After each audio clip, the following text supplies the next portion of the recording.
세계 제1의 라면 맛을 만나기 위해선 가장 먼저 끝이 보이지 않는 행렬에 동참해야 한다. 하지만 어느 한 사람도 돌아서는 법이 없다. 라면집 문턱에 놓인 자판기에서 식권을 뽑아야 비로소 식당 안으로 들어설 수 있다. 라면 박물관에서는 일본의 대표적인 라면들을 맛볼 수 있는데 그중 담백한 간장 국물 맛이 일품인 쇼유 라면은 요코하마가 고향이다.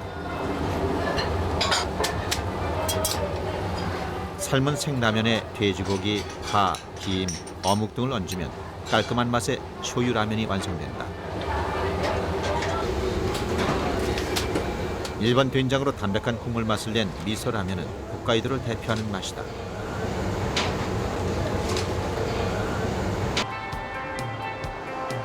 동경만을 끼고 있는 항구 도시 도쿄.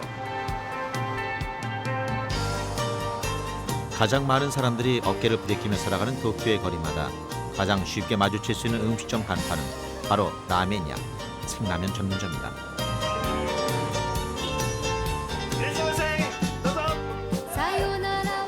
유명 인사들마다 다녀간 흔적을 자랑 삼아 남길 만큼 인기가 높은 아카사카 라면점입니다.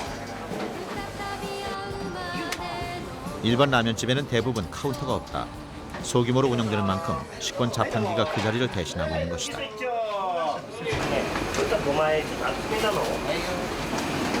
면발을 삶고 국물을 끓여야 하는 라면집 주방에서 돼지갈비를 굽고 삶은 소 혓바닥을 얇게 써는데 더 많은 시간을 투여한다. 고명으로 쓰일 재료를 마련하는 중인데 이것이 아카사카 라면 맛의 포인트다. 이곳의 주인 사토 우찌요 씨는 새로운 라면의 맛을 부지런히 창조하는 라면의 달인이다. 아카사카의 라면 국물은 12시간 동안 돼지뼈를 푹 구워 만든 돈고추가 쓰인다.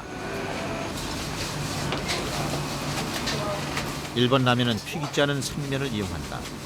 면발의 맛을 보장하기 위해선 50%의 수분이 함유된 반죽을 써야 하고 50초 동안 끓는 물에 데쳐내야 한다.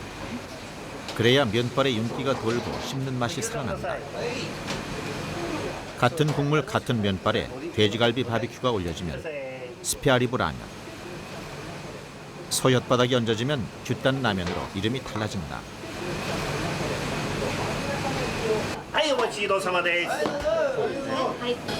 일본 라면은 지방 고유의 맛이 잘 지켜져 오기도 하지만 새로운 이름의 라면이 끊임없이 개발되기도 한다.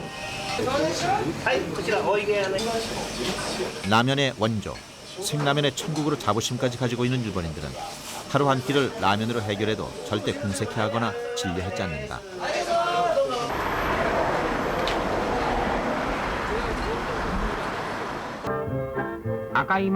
1859년 개항 이후 요코하마에 형성된 세계 최대 규모의 차이나타운. 이것은 오늘날까지도 가장 활기찬 거리로 수많은 사람들을 끌어모으고 있다. 요코하마 차이나타운에 정착한 중국인들은 다양한 요리로 일본인들의 입맛을 매혹시켰다. 일본 라면의 원조 탕면 또한 그 안에 함께한다. 요코하마 거리에는 시간의 흔적이 묻어있는 탕면집을 쉽게 찾을 수 있다. 관동 대지진과 태평양 전쟁을 겪으면서 값싸고 넉넉한 양의 탕면은 한층 더 서민들 곁으로 다가섰다. 아직도 일본 노인들은 탕면 한 그릇을 먹으며 그 시절 향수에 젖는다.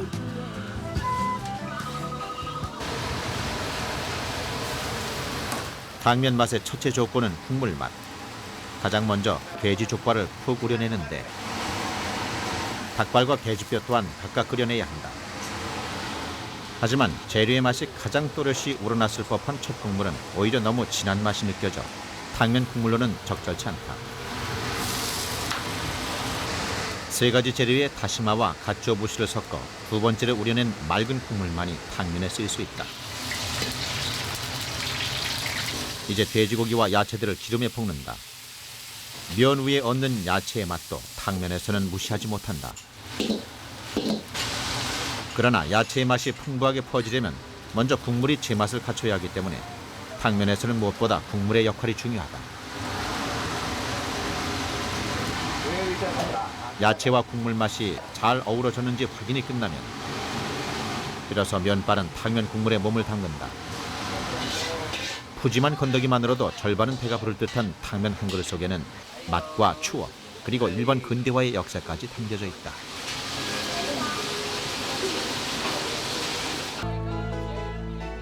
도쿄 우에노 시장은 우동과 소바집이 유난히 많은 곳이다. 1860년대 무렵 이미 도쿄에는 4천여 곳의 소바집이 번성했었다. 1789년 창업 후 9대째 소바를 만들고 있는 사라시나 호리 식당. 에도 시대의 영주에게 소바를 진상했던 곳이기도 하다. 흔히 소바는 찬 음식이라고 생각하기 쉽지만 따뜻한 소바 역시 보통의 소바다. 과거 쌀을 대신한 먹거리였던 소바는 메밀 껍질째 반죽했다고 한다. 그 후 맛의 고급화를 위해 메밀 껍질을 벗은 소바가 만들어지기 시작한 것이다.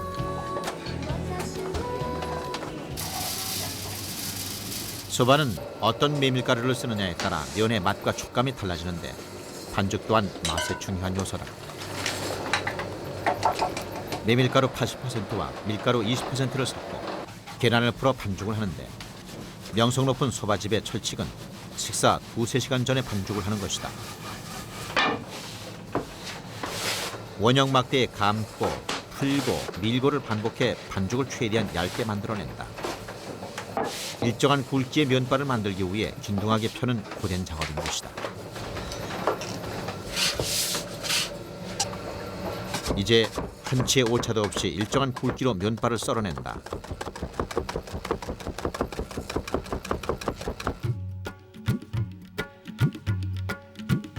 소바 만들기의 가장 기본적이고 중요한 과정은 흐트러짐 없는 면발을 만드는 것이다.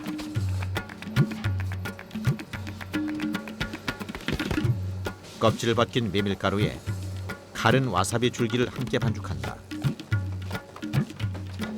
와사비가 섞인 반죽은 기계로 면을 뽑아내야 한다.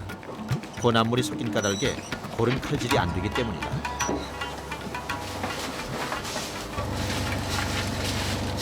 소바 국물은 여러 번 걸러 맑고 투명하게 만들어내야 하는데 역할에 따라 만드는 법에 차이가 난다.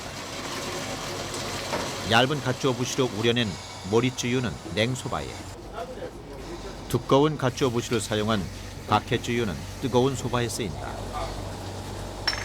소바의 맛을 적셔줄 파와 와사비를 준비하고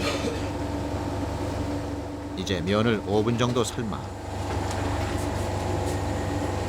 재빨리 찬물에 고루 헹궈내야 하는데 이것은 면발의 탱탱함을 유지하기 위함이다. 면발 만드는 기술이 없었던 과거에는 메밀가루에 뜨거운 물을 넣어 반죽한 소바 각기를 만들어 먹었다고 한다.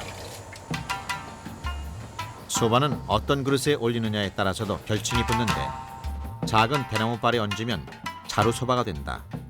보통은 모리소바, 차가운 소바다. 일본 5대 미각으로 꼽히는 소바. 와사비가 섞인 기세츠노 가와리 소바처럼 색과 맛에 차별을 주기도 한다. 방금 건져 담은 면발에 김, 어묵, 달걀, 새우, 죽순, 버섯 등으로 소바를 덮고 따뜻한 국물을 붓는다.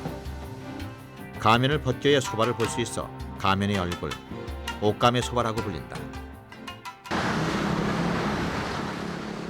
신주쿠는 세계 각국의 먹거리 천국으로 이름이 높다.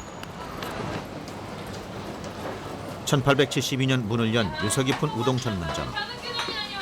에도 시대 소바와 함께 사람들의 입맛에 젖어든 우동은 특히 오사카 간사이 지방에서 인기가 높았다. 두툼한 우동 면발은 손반죽을 세게 해 쫄깃함을 유지하고 찬물에 헹궈 탱탱함을 입혀놓는다. 추운 겨울에 먹는 따스한 우동 맛이 제격이라고 생각한다면 큰 착각이다. 열무싹과 쯔유로 맛을 낸 차가운 우동, 히야시 우동이 있기 때문이다. 큼직한 새우 덴뿌라와 갓주어부시 국물과 간장을 섞은 쯔유의 맛이 잘 어울리는 따뜻한 국물의 덴뿌라 우동. 국물 맛만 제대로 내면 요리의 절반은 성공한 것이 우동이다. 쯔유 국물과 함께 새우, 어묵, 죽순, 삶은 달걀 등을 푸짐히 얹어 끓여내면 나베야끼 우동이 완성된다.